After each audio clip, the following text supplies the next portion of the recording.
Success campus, आपकी सफलता हमारा संकल्प। मैं अमित मौर्य आप सभी का स्वागत करता हूं सक्सेस कैंपस की यूट्यूब चैनल पे। जी हां, आज हम लोग क्या पढ़ने वाले हैं? तो जी हां, आज 17 जनवरी और 17 वाला सेकंड शिफ्ट का ही क्वेश्चन चलने वाला है, लेकिन हम लोग डीआई का क्वेश्चन करने वाले हैं। तो देखेंगे डीआई का क्वेश्चन कितना बेहतरीन से करने वाले हैं। तो देखिए पहला क्वेश्चन क्या है हमारा, तो पहले समझते हैं क्वेश्चन क्या बोलता है। बोलता है कि एक जिले में 4 निर्वाचन क्षेत्र है। निर्वाचन क्षेत्र मतलब ये एरिया, देखिए ये निर्वाचन क्षेत्र हो गया, मतलब ईस्ट, साउथ, नॉर्थ, वेस्ट, मतलब पूरब, दक्षिण, उत्तर, पश्चिम। देखिए ग्राफ को समझना बहुत जरूरी, ग्राफ समझिएगा तभी क्वेश्चन का आंसर दे पाइए, ठीक है। फिर आगे बोला है कि 4 राजनीतिक पार्टियां अपने उम्मीदवारों को रखी हैं। तो देखिए उम्मीदवार पार्टी कौन कौन है? Party 1, party 2, party 3, party 4, 4 party है। बढ़िया। अब आगे क्या बोलता है? प्रत्येक पार्टी द्वारा वोटों की संख्या हजारों में नीचे दी गई है। तो देखिए ये जो संख्या दिख रहा है ना, ये वोटों की संख्या है। पार्टी 1 इतना लाया है, पार्टी 2 इतना लाया है, तो ये वोटों की संख्या, लेकिन जो कि हजारों में है, यहां दर्शा दिया गया है हजारों में। ये संख्याएं हजारों में है, मतलब कि 180,000, 74,000, 56,000, 34,000, ये हजारों में दर्शाया गया है। बढ़िया। अब हमारा पहला क्वेश्चन क्या बोला है कि पार्टी 4 दक्षिण क्षेत्र ने, पार्टी 4, ये पार्टी 4 यहां है और दक्षिण क्षेत्र, ये दक्षिण क्षेत्र है, तो पार्टी 4 का दक्षिण क्षेत्र कौन सा होगा? ये भाग होगा।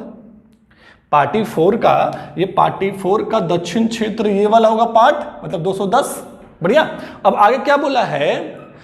ने नजदीक ऊंची पार्टी से कितने अधिक वोटों से जीत दर्ज की है? कितने अधिक वोटों से जीत दर्ज की है, ध्यान देना है। अब दक्षिण पार्टी ने अपने से नजदीक पार्टी में जो अधिक वोट लाया है वो कौन है? आप देखेंगे तो इसमें यही वाला दिख रहा है ना। तो हमको दिख रहा है कि जो 210 है वो इससे अधिक वोट लाया है, मतलब इससे नजदीक में जो अधिक वोट लाया है वो 108 है। तो बोला कि इससे कितना वोट से जीता है, कितने वोट से जीता है? तो क्या करेंगे, 210 में 108 हम घटा देंगे, तो 210 में 108 घटाएंगे तो क्या बचेगा मेरे पास? तो बचेगा क्या? 201, मतलब 102। और देखिए हजारों में संख्या है, तो हजारों में है तो हम यहाँ 3 0 और लगा देंगे। क्यों लगा दिए? क्योंकि संख्या जो है हजारों में है, तो हजार मतलब क्या हो जाएगा? 1,02,000। अब 1,02,000 को हम लोग कैसे रिप्रेजेंट करेंगे? तो हम लोग इसको लिख सकते हैं इस तरह से 1.02 लाख, क्योंकि ऑप्शन जो दिया है मेरा लाखों में दिया है, तो हम लोग इस तरह से रिप्रेजेंट कर देंगे, मतलब ऑप्शन नंबर बी। देखिए कितना सिंपल सा क्वेश्चन है, कुछ नहीं है, बस ग्राफ को समझना है बढ़िया से और क्वेश्चन जो बोल रहा है उसके अनुसार चलना है। बस यही समझना था कि दक्षिण क्षेत्र ने नजदीक ऊंची पार्टी से, तो देखिए दक्षिण क्षेत्र में ये सबसे ज्यादा वोट लाया है, लेकिन इससे जो कम लाया है वो सबसे नजदीक में ऊंची पार्टी देखा जाए, इसके बाद देखा जाए तो यही है पार्टी 3 जो 108 लाया, क्योंकि इन दोनों में तो है नहीं वैसा, तो यही लाया है। तो बोला कि इससे कितना वोट जीता है, तो इतना वोट से जीता है, तो इसको लाख में रिप्रेजेंट किया ऑप्शन, इसलिए हम लाख में रिप्रेजेंट कर दिए। तो उम्मीद करते समझ में आया होगा। देखिए इसका 4 क्वेश्चन दिया हुआ है, तो ये पहला क्वेश्चन किए, अब इसका हम लोग सेकेंड क्वेश्चन करते हैं। देखना है आपके सामने एक और क्वेश्चन मौजूद है और क्या कहता समझिए। यहाँ पे बोलता है कौन सी पार्टी जिले में एक से अधिक क्षेत्र में जीती है, मतलब एक से ज्यादा क्षेत्र में जीता है। तो देखिए कौन सा वो पार्टी है? तो पहले देखते हैं कि पहला क्षेत्र में कौन जीतता है। अगर इसमें देखा जाए तो पहला वाला मतलब ईस्ट क्षेत्र में कौन जीता? पार्टी 1 जीत रहा है, क्योंकि सबसे ज्यादा वोट इसको मिला है। दूसरा क्षेत्र में क्या है? दक्षिण क्षेत्र में देखिए सबसे ज्यादा वोट किसको मिला है? पार्टी 4 को, तो एक बार जीत गया पार्टी 4। आगे बढ़ते हैं तो देखिए 72, 275, 44 और 225, तो 225 इसमें कौन जीतेगा? पार्टी 2 जीत रहा है, क्योंकि उसका ज्यादा वोट है। और पहला वाला में पार्टी 1 जीता है, मतलब ईस्ट में पार्टी 1, दक्षिण में पार्टी 4, नॉर्थ में पार्टी 2 और वेस्ट पश्चिम में कौन जीता है? तो 19, 23, 101, 191, मतलब पार्टी 4 जीत रहा है। तो देखिए बोला है क्वेश्चन हमसे कि एक से अधिक क्षेत्र जीती कौन है, कौन सा पार्टी जीता है? तो देखिए 2 क्षेत्र जीता है, 1 क्षेत्र, 2 क्षेत्र, कौन जीता? पार्टी 4, और सबने एक क्षेत्र जीता है ना। और पार्टी 3 तो जीता ही नहीं कोई क्षेत्र में। बात समझ में आ रही है? तो बात समझिए यहाँ पे 2 क्षेत्र जीतने वाला पार्टी कौन है? पार्टी 4 है, मतलब मेरा आंसर क्या होगा? पार्टी 4, क्योंकि वो आपका जीता है दक्षिण में भी और पश्चिम में भी, तो 2 क्षेत्र जीता है पार्टी 4। क्लियर फंडा समझ में आया? चलिए अगला क्वेश्चन चलते हैं। तो देखिए डीआई का तीसरा क्वेश्चन क्या है और क्या कहता है समझिए। यहाँ पे बोलता है किस चुनाव क्षेत्र में सबसे अधिक वोट प्राप्त किए हैं? किस चुनाव क्षेत्र में, ध्यान देना है। चुनाव क्षेत्र हमको मालूम है ये 4 है, ईस्ट, साउथ, नॉर्थ और वेस्ट। तो देखिए पहले चेक करते हैं कि ईस्ट में कितना आपको वोट मिला है। तो ईस्ट में देखिए पार्टी 1 को इतना, पार्टी 2 को इतना, पार्टी 3 को इतना, पार्टी 4 को इतना मिला है। तो ईस्ट में टोटल कितना मिला, तो जोड़ लेते हैं, 4 6 10, 10 4 14 का 4 कैरी 1, और फिर 3 5 8, 8 और 7 15, अब 15 और 8 तो 23, और 23 और 1 24, तो 24 का 4 कैरी 2, और फिर आगे 1 और 2 3, तो 344। तो कितना वोट मिला ईस्ट में, 344 मिला, ठीक है। अब साउथ में जोड़ लेते, साउथ में कितना मिला, तो 0 8 8 फिर 0, तो 8 ही रहेगा, फिर 8 8 16 का 6 यहां लिख देते बगल में, 6 कैरी 1 हो गया, फिर कैरी, तो 1 0 7 8 8 और 1 9, बढ़िया। फिर आगे 2 और 1 3, मतलब 396 मिला है आपको साउथ में। नॉर्थ में कितना मिला है, तो जोड़ लेते हैं, 5 4 9, 9 5 14, और 14 और 2 16, 16 का 6 कैरी 1, बढ़िया।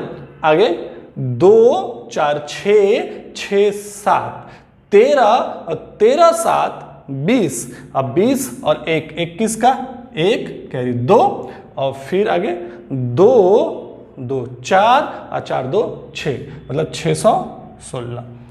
अब देखते हैं चौथा वाला में वेस्ट में क्या है, 1 1 2 2 3 5, और 5 और 9 14, 5 9 क्या हो गया, 14 का 4 कैरी 1, 9 2 11 11 और 1 12, 12 और 1 13 का 3 कैरी 1, और 1 1 2 2 हो गया, और फिर 1 3, 334 है ना। तो देखिए हम सब प्लस कर लेंगे, देखिए हो सकता है थोड़ा ऊपर नीचे हो गया हो, आप देख लीजिएगा, लेकिन आपका 344 396 616 और 334, बताइए सबसे ज्यादा किस क्षेत्र में आपको वोट मिला है। तो देखिए नॉर्थ में आपको 616 वोट मिले हैं, मतलब चारों पार्टी को सबसे ज्यादा वोट मिला यहां पे। तो वही तो पूछा है किस चुनाव क्षेत्र में, चुनाव क्षेत्र में पूछा, क्षेत्र में, तो क्षेत्र तो यही है। तो क्षेत्र में नॉर्थ क्षेत्र जो है सबसे ज्यादा वोट दिया गया 616, मतलब मेरा आंसर क्या हो जाएगा, नॉर्थ। बस डीआई को समझना, ग्राफ को समझना, ग्राफ समझ के कुछ है ही नहीं, बहुत सिंपल सा है और चुटकियों में उड़ा सकते हैं, बस ध्यान समझना है। तो चौथा क्वेश्चन इसका देखते हैं आगे, दिखना है डीआई का जो चौथा क्वेश्चन है वो आपके सामने मौजूद है, और क्या कहता है समझिए। यहां पे कहता है कौन सी पार्टी ने पूरे जिले में सबसे अधिक वोट जीते हैं। देखिए इससे जो पहले क्वेश्चन था बोला किस क्षेत्र में सबसे अधिक वोट मिले, क्षेत्र मतलब कि जो आपका वोटिंग एरियाज था। अभी बोला कि कौन सा पार्टी सबसे ज्यादा वोट लाया है हर क्षेत्र के अंदर। तो देखिए पार्टी 1 में पहला ईस्ट में इतना मिला, साउथ में इतना मिला, नॉर्थ में इतना मिला, और वेस्ट में इतना मिला। पार्टी को 2 को इतना मिला, पार्टी 3 को इतना मिला, पार्टी 4 को ऐसे मिला। अब हम लोग पार्टी का जोड़ना है कि पूछा है पार्टी ने पूरे जिले में सबसे अधिक वोट कौन से जीते पार्टी ने। तो इसको जोड़ेंगे सबको, तो जोड़ेंगे क्या आएगा, तो देखिए 9 2 11, 11 और 8 19, 19 0, तो 9 हो जाएगा कैरी 1, 1 7 8, 8 और 8 16, 16 1 17 का 7 कैरी 1, और 1 और 1 2, 279 लाया ये पार्टी 1।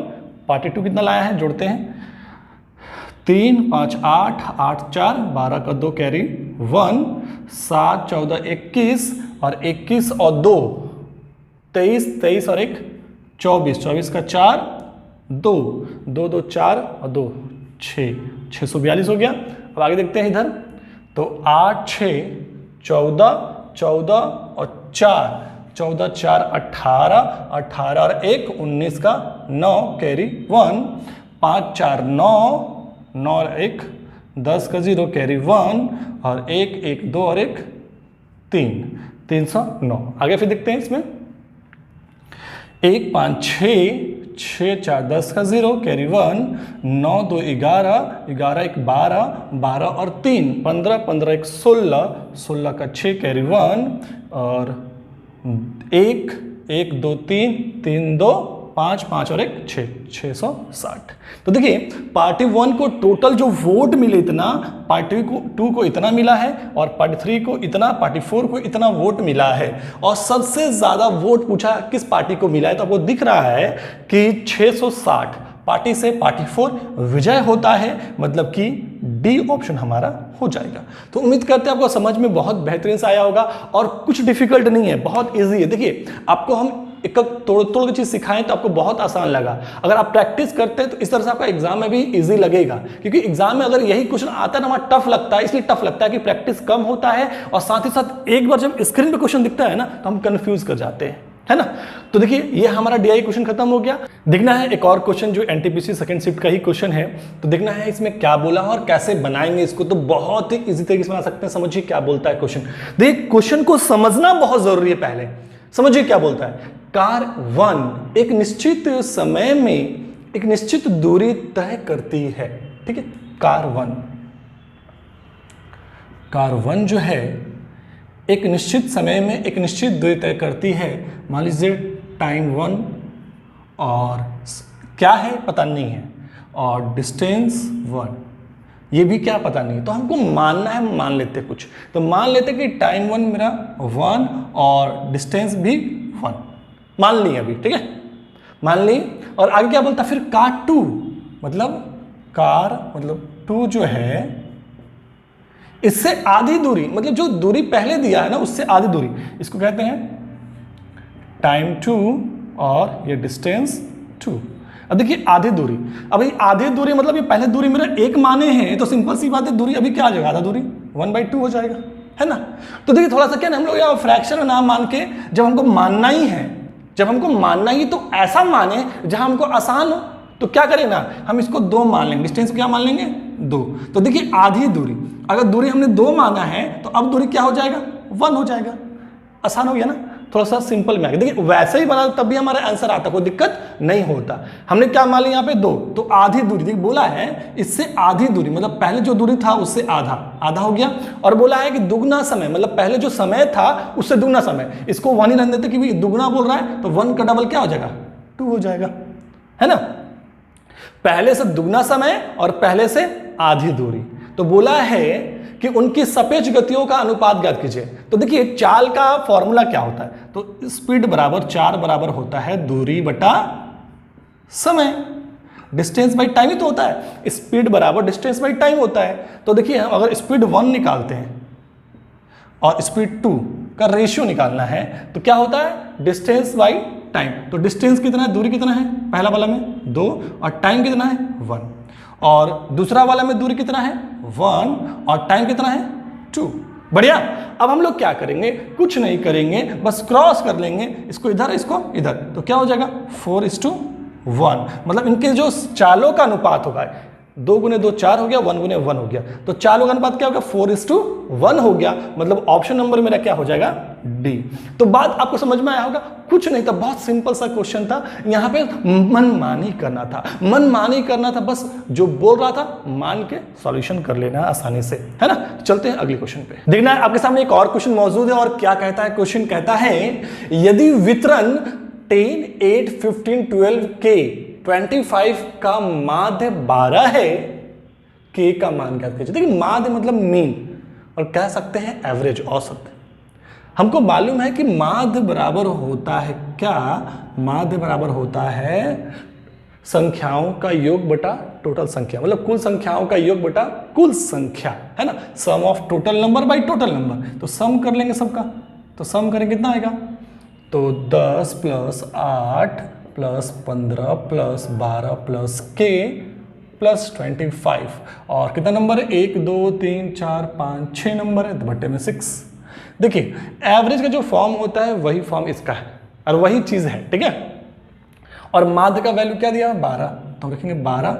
अब ये भाग में तरह गुना हो जाएगा, गुने में 6, और जोड़ लेंगे सबको, कितना आएगा, तो जोड़ते हैं 5 2 7 7 5 12 12 8 20, 20 का 0, 2 हाथ में 2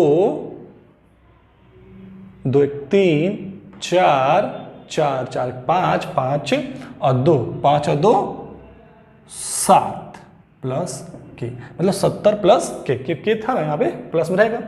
अब यहाँ 12 के क्या हो जाएगा, तो 12 के 72, ये प्लस था के माइनस हो जाएगा, इक्वल टू के हो जाएगा, क्योंकि के का ही तो वैल्यू निकालना है हमको। तो 2 के बराबर क्या निकला मेरे पास 2, तो आंसर क्या हो जाएगा ऑप्शन नंबर ए। तो बस समझ में कुछ नहीं, माध्य मतलब मीन बोलते हैं इंग्लिश में, लेकिन आपका ये एवरेज ही है, क्या है, औसत ही है, उसी का फॉर्म भी लगा, आप आसानी से निकाल सकते हैं। क्लियर फंडा। चलते हैं अगले क्वेश्चन पे। देखना है एक और क्वेश्चन आपके सामने जो मौजूद है, क्या बोलता है क्वेश्चन, बोलता है कि 6400 रुपए का 25% प्रति वार्षिक दर से 3 वर्ष का चक्रवृद्धि ब्याज प्राप्त करो। बहुत सिंपल सा क्वेश्चन है, चक्रवृद्धि ब्याज निकालना है, सीआई निकालना है। देखिए चक्रवृद्धि ब्याज निकालने के लिए पहले आप क्या निकालिए, चक्रवृद्धि मिश्रधन निकालिए, हमेशा अमाउंट निकालिए, पहले क्या निकालेंगे, अमाउंट। और अमाउंट निकालने के लिए बताया था आप लोग को कुछ नहीं, जो प्रिंसिपल दिया, मूलधन जो दिया उसको लिख दीजिए पहले, और देखिए रेट क्या दिया, 25% प्रति वार्षिक, मतलब क्या कि हर साल 25% बढ़ रहा है। तो देखिए पहले मेरा मूलधन जो होगा 100% ऑलरेडी होगा, और 25% बढ़ रहा है, मतलब क्या हो जाएगा 125, मतलब 100 में प्लस कर देंगे 125 और बट्टे में 100। अब देखिए 3 वर्ष है, 3 वर्ष, 1 वर्ष होता तो एक बार लिखते, 3 वर्ष है तो 3 बार लिखेंगे इसी चीज को, 125/100, 125/100 हो गया 3 बार। बढ़िया। अब सॉल्यूशन कर लेंगे, जो कट रहा है उसको काटते हैं, तो काटते हैं 25 से 5 बार में, 25 से ये 4 बार में, 25 से ये 5 ये 4, 25 से 5 ये 4। बढ़िया। अब हम लोग इधर काटेंगे 4 से कितने बार में, तो 16 चौके 64, 1600 बार में, फिर 4 से 400 बार में, और फिर 4 से 100 बार में। बढ़िया।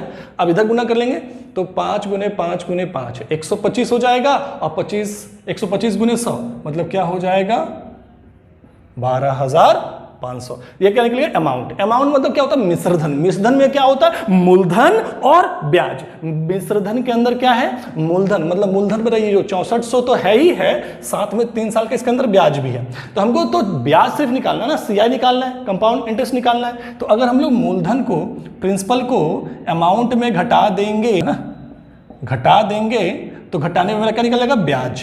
तो ब्याज मेरा क्या बचेगा, 0 0, 5 में 4 गया 1, और 12 में 6 गया तो 6, मतलब 6100 रुपये हमारा क्या निकलेगा, ब्याज, है ना। 6400 रुपये का 3 वर्ष में 6100 रुपये क्या निकल जाएगा, ब्याज सिर्फ, है ना।